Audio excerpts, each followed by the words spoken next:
Hello and welcome to the CASTcast. This is the podcast for the Association for Software Testing and specifically for the Conference of the Association for Software Testing, otherwise known as CAST. I'm Michael Larson. And I'm Claire Moss. And today we are joined by Lee Hawkins. Good morning.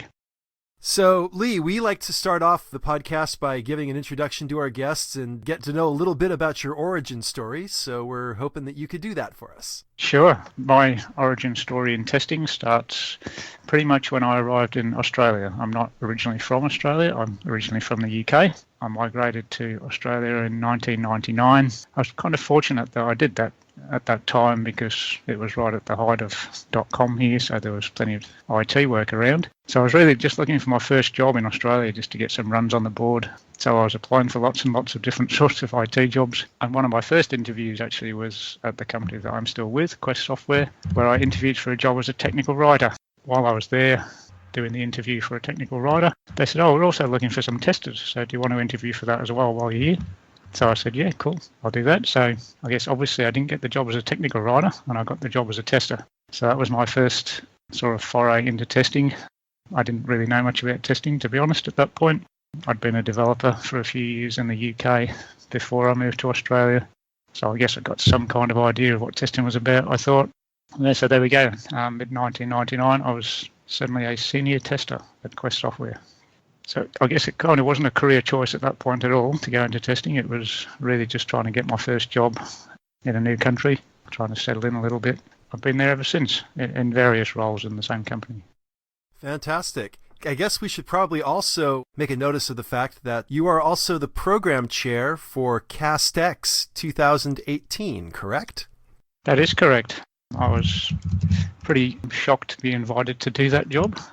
I'm very excited to do that job, and it's a great thing that CAST is sort of spreading its wings a little bit and taken in different places in the world. So for anyone that's not familiar, we actually had a CASTx conference in Sydney a few months ago, which is the first CAST outside of North America. That went pretty well. I attended that, and everyone seemed to be pretty happy with how that went. And obviously the AST must have been happy with it because they've committed to do another CASTx, which will be in Melbourne in early 2018. So I'm delighted to have the chance to put together a great program and give the local testing community in this part of the world a really good conference. So the main point, of course, that we wanted to talk about is we wanted to talk a bit about your talk. So Lee, you mentioned that you've held several different testing roles within your company, and it sounds like you're now principal test architect.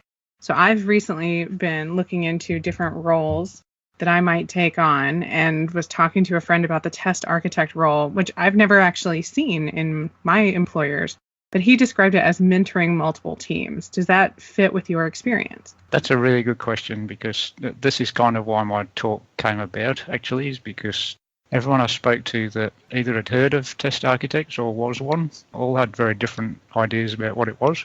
So there didn't seem much consensus about what that role meant in different organisations. My talk is designed to explain to people what I do in my job as a test architect. That's probably quite different to what other people do as test architects in their organisations, but I can describe with some confidence at least what I do. In my organisation, it probably is pretty close to what your definition was there, in that I see my job as basically helping to do teams do better testing. It's as simple as that. My remit is pretty broad in that I'm across my whole business and there's only one of me in the test architecture role. It is a broad rather than a deep sort of look at things. As I said, every test architect I meet seems to do very different things. It seems pretty common that they're focused on more sort of technical frameworks and automation frameworks, that sort of stuff across their organisation, but that's not what I'm doing. Hopefully in my talk I can make it clear what I do. If those positions don't exist in your organisation, but the kind of things I do sound interesting, then maybe you can make some waves to get a position like that happening in your organisation too. So I think it's safe to say that for many people, we are looking at a changing testing dynamic. Now, whether or not that actually translates to the testing role disappearing at companies or it expanding or taking on more responsibilities, or to borrow from Alan Page, development of somebody becoming a specializing generalist or a generalizing specialist, however you want to put it. I sometimes find myself in between either of those on any given day. How do you feel that your role, do you feel that you're partially helping that transition?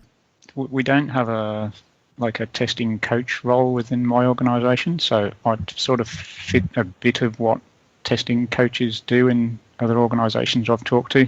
So that does involve some mentoring on training. We're a very distributed organisation, so I travel to a lot of different offices to actually work with people on the ground in those offices. In terms of the sort of changing role of testers, that's happened in our organisation as it has in most other ones. I think there's been shifts in just the way we resource, for example. So we don't have testers anymore in Australia because it's just too expensive here. So we've got lots of testers in cheaper locations, specifically in China.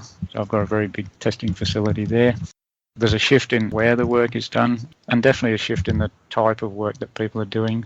Most of the teams in my organisation are Scrum teams, so that kind of imposes a change in the way people work anyway. There's a big change, certainly a big change from when I joined Quest as a tester in 1999. We're a very traditional test case-based kind of a shop, and we don't do that sort of stuff anymore.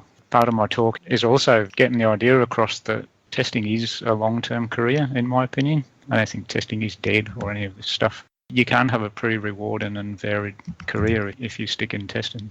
So one of the things you mentioned in your abstract is about leadership outside of the company.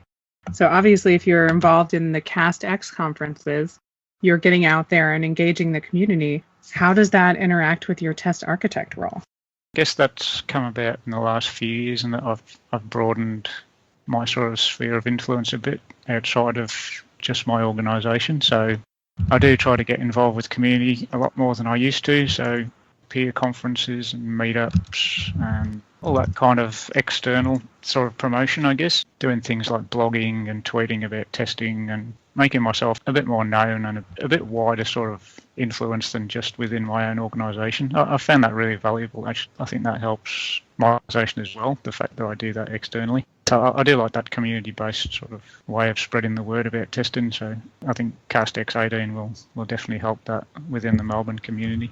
I'm really interested in how you mentor people within your organization. Are you also encouraging them to get out of their current sphere of influence and get involved in that community?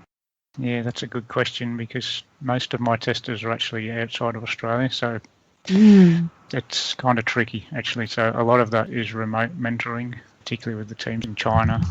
I actually hadn't thought of pushing those guys outside of the organisation into their local testing communities. I don't know how well those sort of communities would be. It's certainly something we could consider, and they're becoming a bit more senior. They've been around for a while now. They probably are looking for more from testing than just their 9 to 5. Well, maybe they could be engaging with us on the virtual CAST conference this year. We'll be live tweeting, and we'll have the conference talks that are shared online, live streamed. So perhaps we'll see them out there on the internet. Yeah, that's a really great idea. We realize, of course, for those in Australia, that flying to CAST itself might be a bit of a challenge and a bit of an expense that's above and beyond, but we are certainly looking forward to seeing CASTx 2018, and certain that Lee will probably help put together a fantastic program for that. But it's probably a little too early for us to talk too much about that just yet. Yeah, it's very early stages, but I'm really excited. I think we can put together some really good stuff for the local community here, and it's important to have a context-driven testing conference in this part of the world too.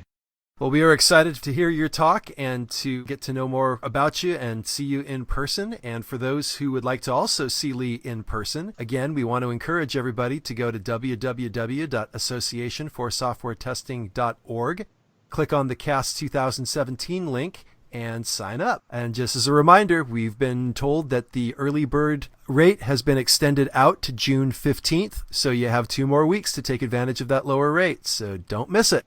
With that, we'd like to say thanks for giving us your time and attention, and we look forward to talking to you soon.